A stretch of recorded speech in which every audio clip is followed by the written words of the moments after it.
Happy May! Welcome back to Study with Sophie. This week's topic is on burns. Here is Homer Simpson. He likes to get into a lot of trouble. His wife Marge always comes to the rescue to save Homer. He does not belong in the kitchen. Here is the rule of nines, A, B, C, L, right? So 18% of the body that gets burned is the arms, the back, chest, and leg. Classification of burns or level of burns. I specifically put different colors for you to see where each one belongs and how long it usually takes. First degree of superficial burn. Here's a picture of Bart. He got a sunburn and he said he wouldn't like it if someone called him Rusty again. Now, what does that affect? The skin and superficial epidermis. And how long does it take? Healing time takes around 3 to 7 days. The burn includes some redness and pain. Second, superficial partial thickness burn. What is affected or what is damaged? The epidermis and dermis. Okay. How long does it take? It typically takes 7 to 21 days for the body to heal. So what are some signs that you will see on somebody who has this level of burn? They usually have blisters, wet or red appearance, and pain. If the burn is properly taken care of, then it can heal within 7 to 20 days. And it may leave scarring. What are some treatments that occupational therapists can do? They can give protective garments, sunscreen, elevate extremities to increase wound circulation. Second, deep partial thickness burn. What is affected? Dermis, sweat glands, and hair follicles are damaged. At this level, pain is severe, even with light touch. This typically takes 21 to 35 days to heal.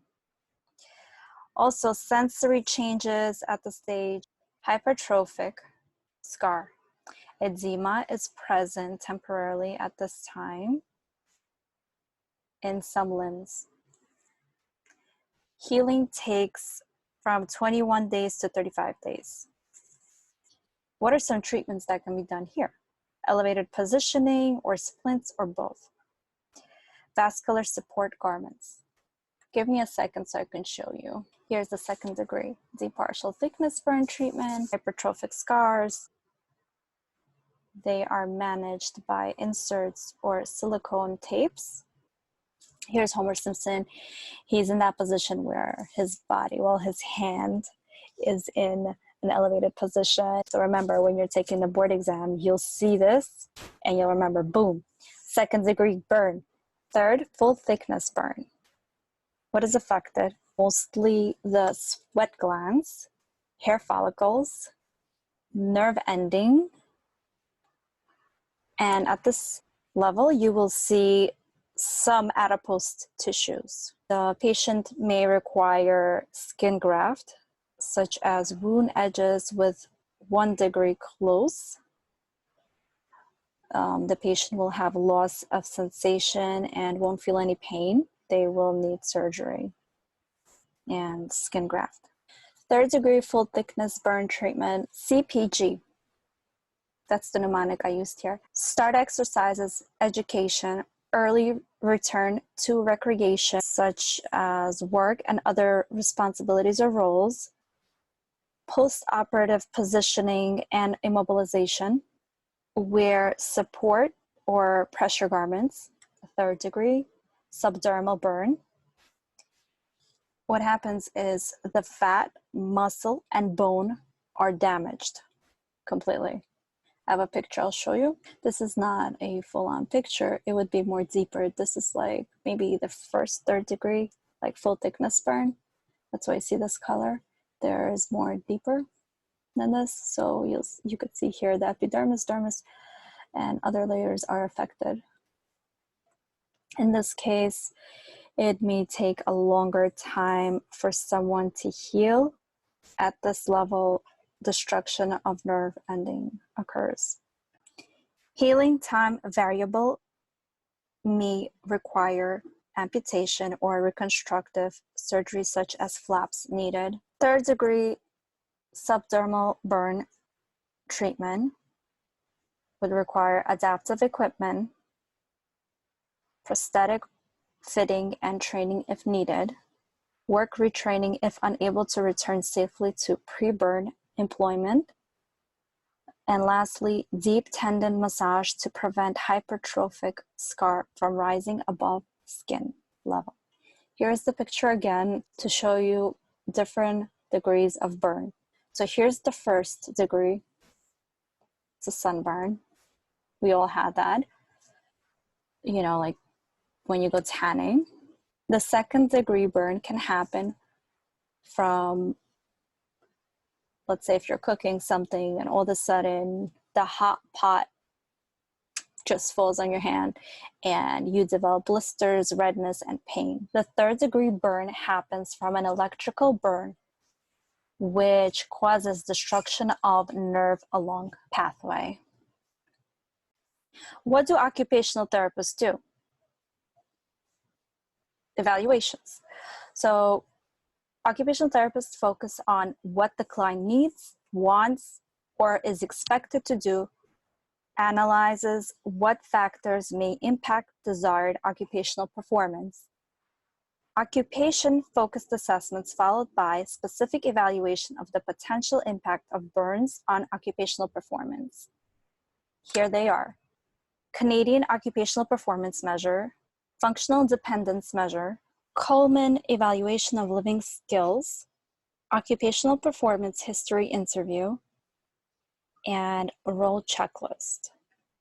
Emergent Phase is within 24 to 48 hours after the burn. Occupational therapist helps prevent early contractures by splinting in anti-deformity position, such as intrinsic plus, anti-frog leg, and anti-foot drop for lower extremity. Acute phase is C. What does acute phase consist of? Splinting and positioning in anti-deformity position, edema management and ADLs, education for client and caregiver. Rehabilitation phase is biomechanical ADLs and IADLs, psychosocial support, scar management, education for the patient and family, plan for return to work, school, and community leisure and social participation. I would like to go back to acute phase. I didn't mention earlier, but I will. What are some things that you need to focus on? Dorsal wrist, wrist in neutral to 30 degrees extension. Volar wrist, wrist in 30 to 45 degree extension. Hand, metacarpal extension, 70-degree flexion, interphalange extension, thumb abduction and extended. Also for edema management, these are the things you would use. Wrapping with elastic bandage unless bulking wound dressing is used. Surgical and postoperative phase. These are the two things that we need to focus on. Okay? Immobilization and splinting is. Immobilization period good after skin graft, 3 to 10 days, confirmed with surgeon. 5 to 7 days, patient can resume walking after graft in lower extremity. Splinting, hands, tendon injury, and web space. Contracture management. Here is Homer Simpson. He can't stay out of trouble. So Homer Simpson says, it's just like squirting liquid cheese on nachos.